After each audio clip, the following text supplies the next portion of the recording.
सीजू एक अगली लूजर था जिसने अपनी जॉब और जीने की इच्छा खो दी जब एक लड़की ने उसे मोलेस्टर होने का फ्रेम कर दिया। लेकिन जब उसे दूसरे वर्ल्ड जाने का मौका मिला तो उसने अपने लुक्स और लड़कियों को छूने की एबिलिटी के बदले एब्सोल्यूट पावर हासिल कर ली, जिससे वह गॉड बन गया। अब सीजू हमेशा से ही अगली था, लेकिन बास्टर्ड कभी नहीं था। वह एक साधारण ऑफिस वर्कर था जिसने अपने अगली फेस को खुद को अच्छा इंसान बनने से नहीं रोका। वह सबके साथ रिस्पेक्ट से पेश आता था और उसकी एक सिंपल सोशल लाइफ थी। लेकिन सब बदल गया जब एक लड़की ने उसे ट्रेन में गलत तरीके से छूने का झूठा केस बना दिया। किसी ने उसकी सुनी नहीं, बस इसलिए क्योंकि वह बदसूरत था। मामला कोर्ट तक पहुंचा तो सीजू ने छोटा फाइन भरकर छुटकारा पाने के लिए गिल्टी मान लिया। लेकिन ये प्लान फेल हो गया क्योंकि उसकी जॉब चली गई, क्योंकि अब वह सर्टिफाइड मोलेस्टर बन चुका था। कुछ साल बाद जब वही लड़की एक स्कैम में पकड़ी गई तो पता चला कि वो पैसे के लिए नहीं बल्कि जानबूझकर अगली दिखने वाले मर्दों को फ्रेम कर रही थी। सीजू को बहुत गुस्सा आया, लेकिन वह कुछ कर नहीं सकता था क्योंकि उस इंसिडेंट ने उसे ट्रॉमेटाइज कर दिया था। धीरे धीरे उसका कॉन्फिडेंस खत्म हो गया, नौकरी नहीं मिली, सेविंग्स खत्म हुई, पेरेंट्स का पैसा भी चला गया। फिर एक दिन उसने न्यूज में पढ़ा कि उसके एरिया से कई लोग गायब हो रहे हैं। उसने भी डिसअपीयर होने की इच्छा करी। तभी उसने आर्टिकल के कमेंट्स में एक आदमी को देखा जो क्लेम कर रहा था कि वह दूसरे वर्ल्ड गया था। उसने स्टैट्स पॉइंट्स गलत डिस्ट्रीब्यूट करने की वजह से अपनी आधी जिंदगी कुर्बान करके वापस आया था। सीजू ने इसे जोक समझा, लेकिन डेस्परेशन में उसने उस आदमी के इंस्ट्रक्शंस फॉलो किए। उसने विंडो की तरफ हाथ उठाए और जैसे ही घड़ी में 12 बज गए उसका लैपटॉप स्क्रीन अपने आप बदल गया और आया कि do you want to start a new life. Siju ने सोचा यह कोई वायरस है, लेकिन उसने नेक्स्ट क्लिक किया। अगले पेज पर लिखा था कि न्यू लाइफ में वह 16 साल का होगा और लुक्स के पॉइंट्स एडजस्ट कर सकता है। पूरी जिंदगी अगली रहने के बाद सीजू ने लुक्स के पॉइंट्स 5 से घटाकर -255 कर दिए। इससे उसे बहुत सारे बोनस स्टैट पॉइंट्स मिले। सीजू ने देखा कि जितने नेगेटिव फीचर्स वह सिलेक्ट करेगा उतने ज्यादा पॉइंट्स मिलेंगे। उसने तुरंत ऐसी कंडीशंस डालनी शुरू की जो कोई नहीं चाहेगा। इनकम 10,000% कम हो जाए, किसी लड़की को छूने पर 10% HP कम हो, अगर वर्जिनिटी खोई तो सीधे डेथ, बदले में 100 ट्रिलियन स्टैट पॉइंट्स। लेकिन इन पॉइंट्स को डिस्ट्रीब्यूट करने से पहले ही टाइमर खत्म हो गया और सीजू दूसरे वर्ल्ड में पहुंच गया। जब उसकी आंख खुली तो उसने पाया कि वह पहले से भी ज्यादा अगली हो गया है। साथ ही वह एवरेज इंडियन से 2 गुना मोटा भी था। तभी वहाँ कुछ और लोग आए। सीजू ने 2 लड़कियों को बिकिनी में देखकर शाय महसूस किया। उनमें से एक हैंडसम लड़के ने अपनी शर्ट उतारकर एक कांपती हुई लड़की को दे दी। सीजू ने भी जेंटलमैन बनने की कोशिश की और अपनी शर्ट ऑफर की, लेकिन दूसरी लड़की ने इनकार कर दिया कि मुझे किसी अगली की पहनी हुई शर्ट नहीं चाहिए। हैंडसम लड़के ने खुद को साई के नाम से इंट्रोड्यूस किया। ब्लॉन्ड लड़की ने अपना नाम नहीं बताया, जबकि दूसरी लड़की ने कहा कि उसका नाम साइका है। सभी 16 साल के थे और उन्हें यकीन नहीं हो रहा था कि सीजू भी उनकी उम्र का है। साई ने लीड लेते हुए बताया कि सभी सेम मेथड से इस दुनिया में आए हैं। जब वे बातें कर रहे थे, सीजू ने रूम सर्च करने का फैसला किया। उसने ड्रॉअर खोला और उसमें एक गोल्ड कॉइन पाया। जैसे ही उसने कॉइन को छुआ, वह गायब हो गया। सीजू को समझ आया कि इनकम कम होने की कंडीशन की वजह से पैसा गायब हुआ, लेकिन उसने ज्यादा परेशान नहीं हुआ। तभी साय अंदर आया और सीजू से कहा कि उन्हें साथ में रिसोर्सेज ढूंढने चाहिए। जल्द ही उन्हें कुछ वेपन्स, क्लोथ्स और कॉइन्स मिले। सीजू ने सोचा कि छोटे क्लोथ्स उसके मोटे बॉडी पर नहीं आएंगे, लेकिन वे मैजिकल थे और सबके साइज के हिसाब से एडजस्ट हो गए। फिर कॉइन्स आपस में बांटने का फैसला किया, लेकिन उन्होंने देखा कि 7 कॉइन्स थे और 8 कॉइन्स होने चाहिए। उन्होंने सीजू पर आरोप लगाया कि उसने 8वां कॉइन चुरा लिया है। सीजू को याद आया कि वह सच में गायब हो गया था। उसने सारे कॉइन्स उन्हें देने का फैसला किया।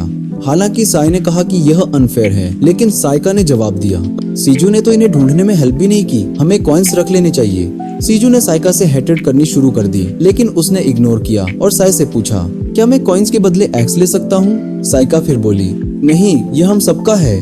साई ने कहा, मैं अकेला यह फैसला नहीं कर सकता। उसने कन्फेस किया, मेरी पिछली लाइफ में मैं सेल्फिश था और कम्युनिकेशन प्रॉब्लम्स थे। इस लाइफ में मैं बदलना चाहता हूँ। उसने सीजू से कहा, तुम्हारे भी कुछ इश्यूज लगते हैं, तुम्हें उन्हें ओवरकम करना चाहिए। आखिरकार उन्होंने रॉक पेपर सीजर्स खेलकर वेपन्स बांटने का फैसला किया और सीजू सबसे हार जाता है। उसे सिर्फ एक वुडन क्लब ही वेपन के तौर पर मिलता है। फिर साई कहता है कि वे अपने एडवेंचर की शुरुआत में हाथ मिलाएं, लेकिन सीजू मना कर देता है क्योंकि वह इस बार कोई रिस्क नहीं ले रहा। जल्द ही उन्हें एक मैप मिलता है और वे नजदीकी टाउन जाने का फैसला करते हैं, लेकिन जैसे ही वे दरवाजा खोलते हैं, उन्हें एक छोटा सा गॉब्लिन दिखाई देता है जो उन पर हमला करने वाला होता है। साई तुरंत एक्शन लेता है और एक ही बार में गॉब्लिन को मार देता है, लेकिन फिर उसे पता चलता है कि और भी गॉब्लिन्स उनकी तरफ आ रहे हैं। वह लीड लेता है और ब्लॉन्ड लड़की को फ्रंट लाइंस पर सपोर्ट करने के लिए कहता है, जबकि साइका अपना बॉव तैयार करके फाइट में शामिल होने की कोशिश करती है। साई सीजू से कहता है कि वह इस दौरान साइका की रक्षा करे। फिर वह एक एक करके गॉब्लिन्स को मारना शुरू कर देता है। लेकिन साइका एकदम नूब नल्ली निकलती है जो बो स्ट्रिंग तक नहीं लगा पा रही। और जब सीजू उस पर जज कर रहा होता है तभी एक गॉब्लिन पीछे से उस पर हमला कर देता है। सीजू सोचता है कि वह इसे एक हिट में खत्म कर देगा, लेकिन उसे पता चलता है कि वह अभी बहुत वीक है। छोटा सा गॉब्लिन उसे पीछे धकेल देता है। जब सीजू सोचता है कि 100 ट्रिलियन स्टैट पॉइंट्स होने के बावजूद वो इतना कमजोर कैसे है, तो उसे याद आता है कि उसने पॉइंट्स डिस्ट्रीब्यूट करने से पहले ही टाइम खत्म हो गया था। फिर वह अपने करंट स्टैट्स के साथ गॉब्लिन से लड़ने का फैसला करता है और अगले ही वार में उसे मार देता है। तभी अचानक उसके सामने एक स्टेटस विंडो खुलती है और उसे पता चलता है कि सिर्फ एक गॉब्लिन मारने से वह लेवल 32 तक पहुंच गया है, क्योंकि उसके पास 10,000% एक्सपी इंक्रीज बोनस है। तभी साय और ब्लॉन्ड लड़की भी लेवल अप करते हैं और अपने पॉइंट स्ट्रेंथ और स्टेमिना में डालते हैं। सीजू समझ जाता है कि वे एक दूसरे के सिस्टम विंडोज नहीं देख सकते। वह अभी के लिए हर एट्रीब्यूट में 1 ट्रिलियन पॉइंट्स डाल देता है। जैसे ही वह ऐसा करता है उसका सिस्टम विंडो ग्लिच करने लगता है और एक गोल्डन लाइट उस पर चमकती है। सीजू सोचता है कि ये क्या हो रहा है। तभी उसका सिस्टम बताता है कि उसके स्टैट्स के आधार पर उसका क्लास तय हुआ है। उसका क्लास है ऑलमाइटी गॉड। सीजू पूरी तरह समझ नहीं पाता कि इसका मतलब क्या है। तभी एक गॉब्लिन उसे मारने लगता है, लेकिन उसके अटैक्स का सीजू पर कोई इफेक्ट नहीं होता। सीजू अपनी स्ट्रेंथ आजमाना चाहता है और उस गॉब्लिन को एक फिंगर फ्लिक से मारता है, जिससे वह स्ट्रेटोस्फीयर तक उड़ जाता है। किसी और ने यह नहीं देखा और उन्हें लगता है कि यह सिर्फ एक तेज हवा का झोंका था। साय और ब्लॉन्ड लड़की गॉब्लिन्स को मारने में लग जाते हैं, लेकिन साइका अभी भी बो स्ट्रिंग लगाने में स्ट्रगल कर रही है। वह रोने लगती है और सीजू को उस पर दया आ जाती है। वह ऐसा एक्ट करता है जैसे वह खुद एक बो मैनियक है और उसे तुरंत स्ट्रिंग करना है ताकि साइका को उसकी हेल्प लेने में बुरा न लगे। और उसका ट्रिक काम कर जाता है। साइका उसे बाव दे देती है और सीजू अपने 1 ट्रिलियन डेक्सटेरिटी पॉइंट्स का इस्तेमाल करके एक ही बार में स्ट्रिंग लगा देता है। साइका इम्प्रेस हो जाती है और उससे एक एरो चलाने के लिए कहती है। सीजू अपने क्लास के साथ मिले स्किल्स में से एक ट्राई करना चाहता है। वह थंडर एरो स्किल सिलेक्ट करता है और एक एरो आगे छोड़ता है, लेकिन एरो किसी गॉब्लिन को नहीं लगता बल्कि आसमान की तरफ चला जाता है। सीजू सोचता है कि क्या उसकी एक्यूरेसी इतनी खराब है, लेकिन तभी आसमान में एक विशाल मैजिक सर्कल दिखाई देता है और एक मैजेस्टिक थंडर ड्रैगन बाहर आता है जो जमीन पर गिरकर सारे गॉब्लिन्स को मार देता है। सब शॉक रह जाते हैं, लेकिन सीजू बस इतना कहता है कि वह आर्चरी क्लब में था जहाँ ये सब सिखाया जाता है। साइका फिर से उसकी बात मान लेती है और अपने दोस्तों को सपोर्ट करने की कोशिश करती है, लेकिन वह बिना एम किए रैंडम एरोस चलाने लगती है। साये और ब्लॉन्ड लड़की बाकी गॉब्लिन्स को खत्म कर देते हैं और साइका के एरोस खत्म हो जाते हैं। वह उदास हो जाती है क्योंकि वह खुद को यूजलेस समझने लगती है। सीजू फिर से उस पर दया दिखाता है। वह एक स्किल यूज करके स्टिक को एरोस में बदल देता है और उसे बताता है कि जमीन पर कुछ आइटम ड्रॉप्स भी हैं। साइका खुश हो जाती है, लेकिन फिर से सारे एरोस बर्बाद कर देती है।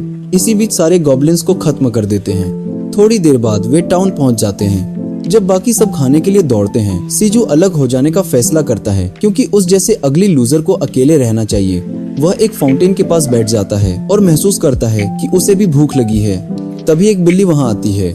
वह उसे पेट करने ही वाला होता है, लेकिन रुक जाता है क्योंकि डर लगता है कि कहीं यह फीमेल न हो। अगर उसने छू लिया तो 10% HP कम हो जाएगी। तभी साइका वहां आ जाती है और सीजू इतना घबरा जाता है कि पानी में गिर पड़ता है। बाहर निकलने के बाद साइका उसे बताती है कि उसने उसके लिए एक बर्गर खरीदा है क्योंकि वह जानती है कि वह ब्रोक है और पहले की हेल्प के लिए थैंक करना चाहती है। सीजू उसे अब एक अच्छी नजर से देखने लगता है और वह बड़ा सा बर्गर लेने ही वाला होता है, लेकिन संयोग से उनकी उंगलियां छू जाती हैं और सीजू को एक तेज झटका लगता है जिससे वह बर्गर फेंक देता है। उसे 58 ट्रिलियन डैमेज होता है, इतना कि दुनिया 300 बार तबाह हो सकती थी। लेकिन असली प्रॉब्लम यह है कि अब साइका अपसेट है क्योंकि उसे लगता है कि सीजू ने जानबूझकर बर्गर फेंका। हालांकि सीजू के पास अपने सेल्समैन वाले दिनों के स्किल्स हैं। वह साइका से कहता है कि वह इसलिए घबरा गया क्योंकि वह बहुत ब्यूटीफुल है। वह कहता है कि वह उसका दिया हुआ बर्गर खाएगा, लेकिन साइका बताती है कि वह अब गंदा हो गया है। वह उसे अपने लिए खरीदा हुआ बर्गर देती है क्योंकि वह वाकई में ग्रेटफुल है। सीजू उसकी काइंडनेस एक्सेप्ट कर लेता है। जब वह बर्गर खा रहा होता है तभी साय और ब्लॉन्ड लड़की वहां आ जाते हैं। सीजू सोचता है कि वह तब तक रुकेगा जब तक साइका को बर्गर का पैसा नहीं चुका देता। थोड़ी देर बाद साइका एक दुकान पर एरोस खरीदने जाती है क्योंकि उसके एरोस बहुत जल्दी खत्म हो जाते हैं। वह दुकानदार से बार बार एरोस मांगती रहती है, यह कहते हुए कि वह अमीर है और पैसे देगी, लेकिन दुकानदार बताता है कि उसका बैग पहले ही फुल है। सीजू भी उसके साथ है और वह उसकी हेल्प करना चाहता है, लेकिन वह उसे यह नहीं बता सकता कि वह कभी भी एरोस बना सकता है। खैर, साइका उससे पूछती है कि क्या वह कुछ नहीं खरीदेगा, लेकिन खुद ही जवाब दे देती है, अरे तुम्हारे पास पैसे नहीं है ना। जब वे बाहर निकलते हैं तो साय और ब्लॉन्ड लड़की वापस आते हैं और बताते हैं कि उन्हें रात के लिए एक अच्छा इन मिल गया है। सीजू कहता है कि वह पार्क में सोएगा क्योंकि उसके पास पैसे तो है नहीं, लेकिन साइका कहती है कि वह उसके रूम का पैसा देगी। सीजू मना करने की कोशिश करता है, लेकिन साइका वुमन कार्ड खेल देती है। क्या तुम्हें 1 लाख पैसा लेने में शर्म आती है? सीजू को जवाब देने का मौका भी नहीं मिलता क्योंकि साइका उसका हाथ पकड़कर खींचने लगती है, लेकिन चूंकि वह क्लोथ्स के थ्रू छूती है, सीजू को कोई डैमेज नहीं होता। रात को सीजू सोचता है कि वह अब यहाँ नहीं रुक सकता क्योंकि वह साइका और दूसरों का और कर्जदार हो जाएगा। वह अपनी इनकम होने के बावजूद पैसे कमाने का तरीका सोचता है और तभी उसे एक आइडिया आता है।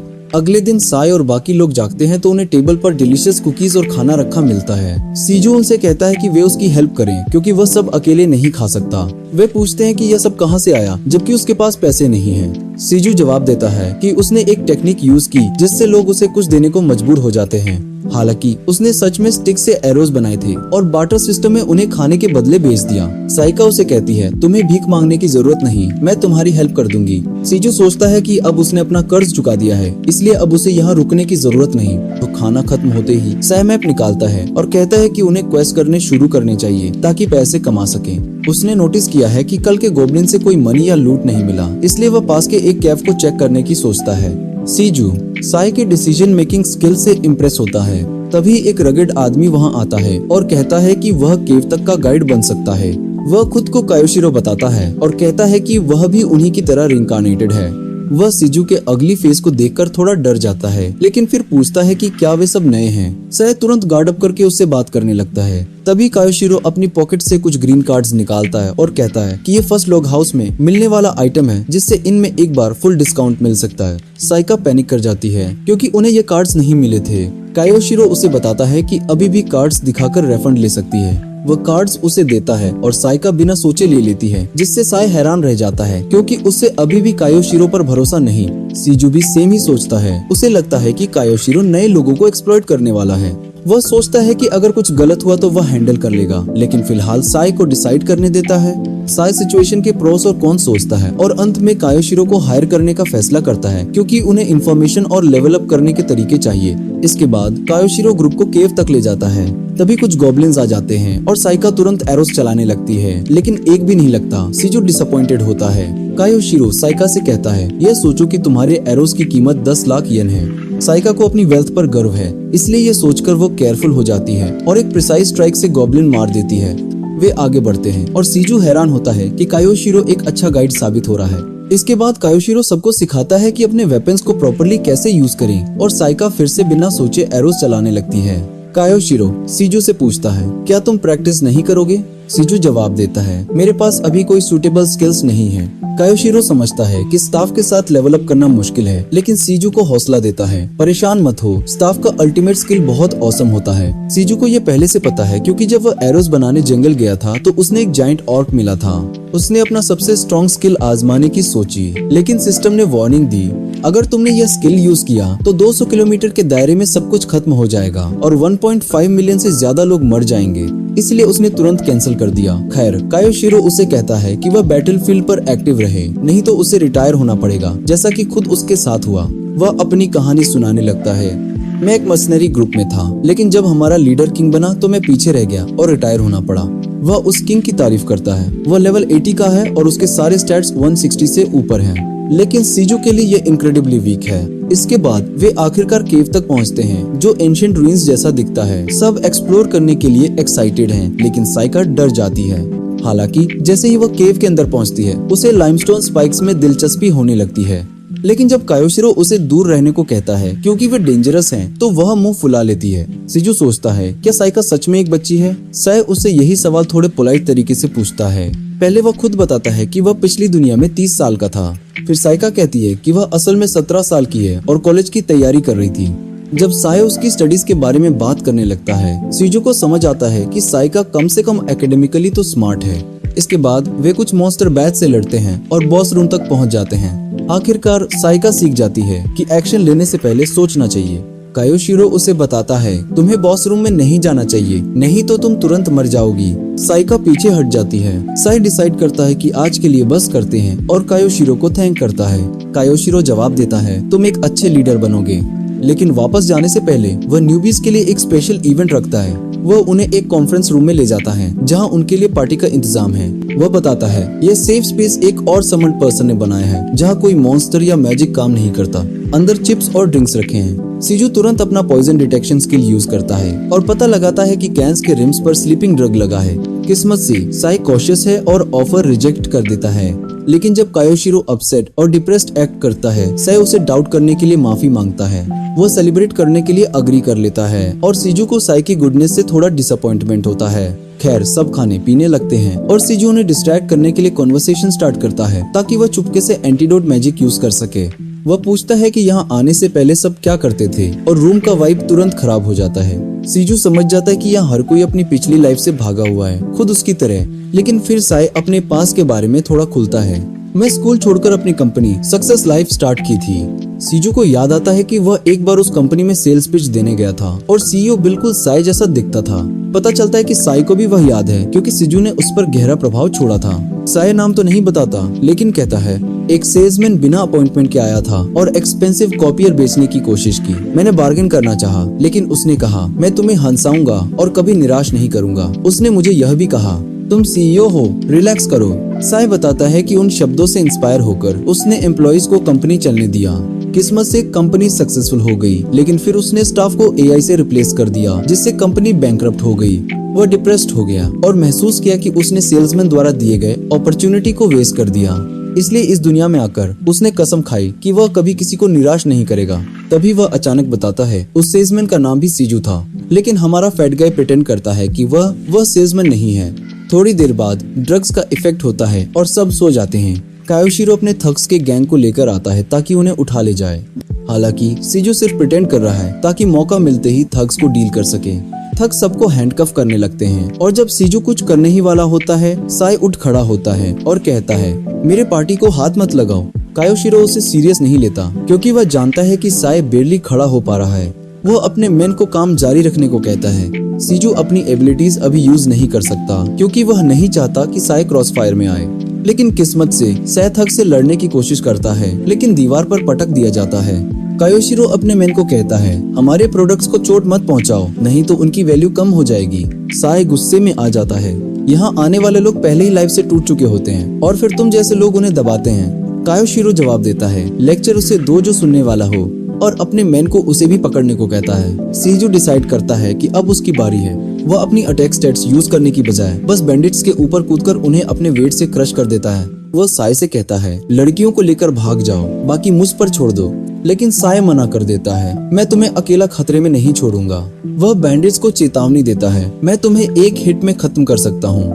लेकिन सबको लगता है कि वह ब्लफ कर रहा है। बैंडिट्स उसकी तरफ दौड़ते हैं, लेकिन सीजू उन्हें इंटरसेप्ट करता है, उनके वीक पंचेस को ऑब्जॉर्व करता है और अपने वेट से क्रश कर देता है। कायोशिरो अपने मैन को कहता है पहले इस जंपिंग पिग को डील करो। साई सीजू से कहता है भाग जाओ, मैं संभाल लूंगा। थग्स सीजू पर जंप करते हैं, हालांकि उनके अटैक्स का कोई इफेक्ट नहीं होता। लेकिन तभी एक थग उसकी नॉस्ट्रिल्स में उंगलियां डाल देता है। अचानक साई के हाथ से एक ब्राइट लाइट निकलने लगती है। वह बैंडिट से कहता है पीछे हट जाओ, नहीं तो मेरी लाइट ऑफ ट्रूथ तुम्हारे इविल दिलों को भेद देगी। वे हैरान होकर पूछते हैं ये कौन सा स्किल है।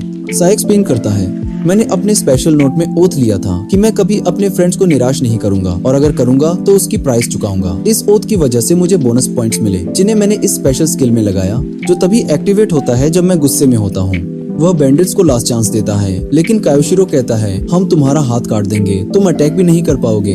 सीजू डिसाइड करता है कि वह साई के अटैक को देखेगा और उसके लिए शील्ड बन जाता है। हमें साथ मिलकर काम करना होगा, हम आउट नंबर्ड हैं। लेक्स एसबी। साई फिर अपना स्पेशल स्किल यूज करता है और एक सुपर सायन फॉर्म में ट्रांसफॉर्म हो जाता है, जो गोकू ने भी अनलॉक नहीं किया है। वह थग से कहता है अब तुम अपने सिंस की प्राइस चुकाओगे। लेकिन यहीं पर यह वीडियो खत्म होती है। लाइक और सब्सक्राइब करना ना भूलें।